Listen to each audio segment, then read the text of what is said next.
What's up, guys? Welcome to your 75th Android tutorial for the new boss, and again with me, Travis. What we're going to do in this tutorial is basically do some simple animation to get that ball kind of shooting in the direction that we want. And obviously, if you guys have done Java programming before or any kind of game programming, you're probably going to look at this tutorial and the next one and be like, what is he doing? It is because what I am going to do is probably terrible programming, but I'm trying to teach you guys the concepts and what you guys need to learn for this. Obviously, I'm probably going to create some kind of a game development series on my channel at my Bring Back, so you guys can subscribe and look forward to that. But you know, for this new Boston series that I'm doing, probably won't get too much into the animation. I just kind of want to show you what's up. So first thing we're going to do is we're going to create some more floats. We're going to call one dx and dy for change in x and change in y direction. And then we're also going to create one called animate x and animate y. And then we're also going to create one more called scaled x and scaled y. So a lot of variables there. And now let's set them all up to be equal to 0 at the beginning. So we're just going to say dy equals dx equals dy equals. So what I did is just clip the video, save some time, but basically I just said dx equals dy equals ana x, ana y, scaled x, scaled y, and they all are equal to 0. It's kind of setting them all equal to 0 to start with, which is good. So now what we're going to do is we're basically going to go into our our up motion event right here and set up our changes, or dx and our dy. So our dx is going to be the change in the x direction. So what we're going to say is our final x minus our starting x, and that'll give us the change in the x direction. And then we're also going to say dy is equal to our final y and our minus our starting y. And let's say our screen's 400 or 800 pixels by 800 pixels.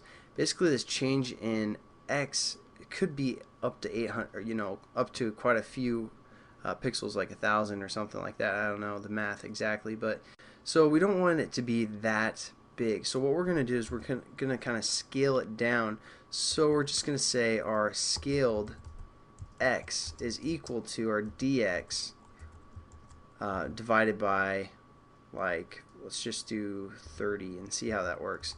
Then we're also going to say our scaled y is equal to our dy divided by 30.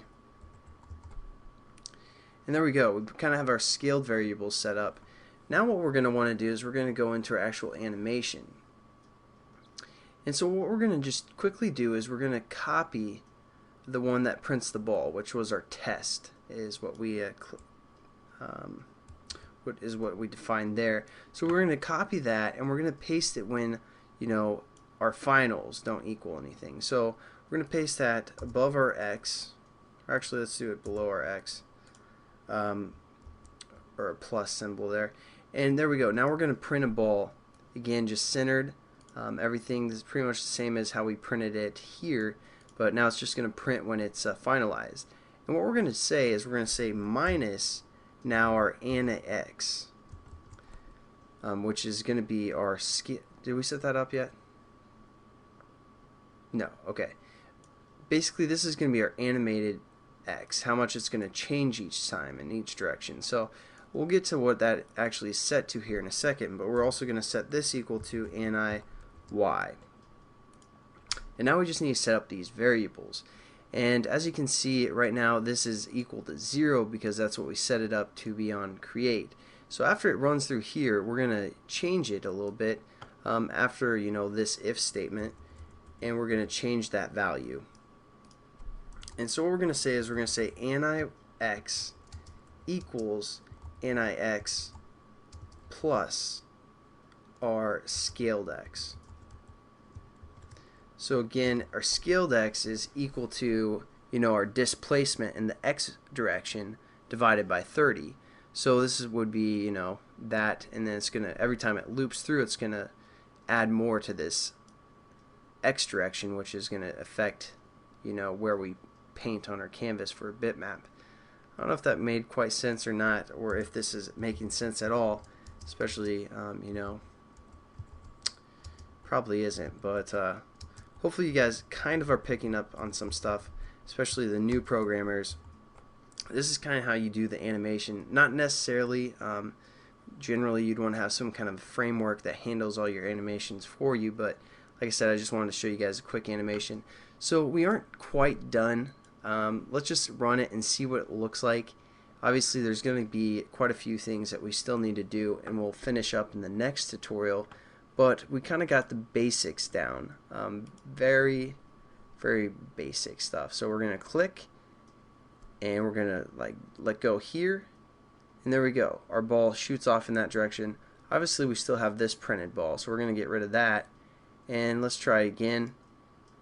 That time it's not shooting. What's going on? Those are kind of the errors that we're going to fix in the next tutorial. So I'll catch you guys then, and have a good one.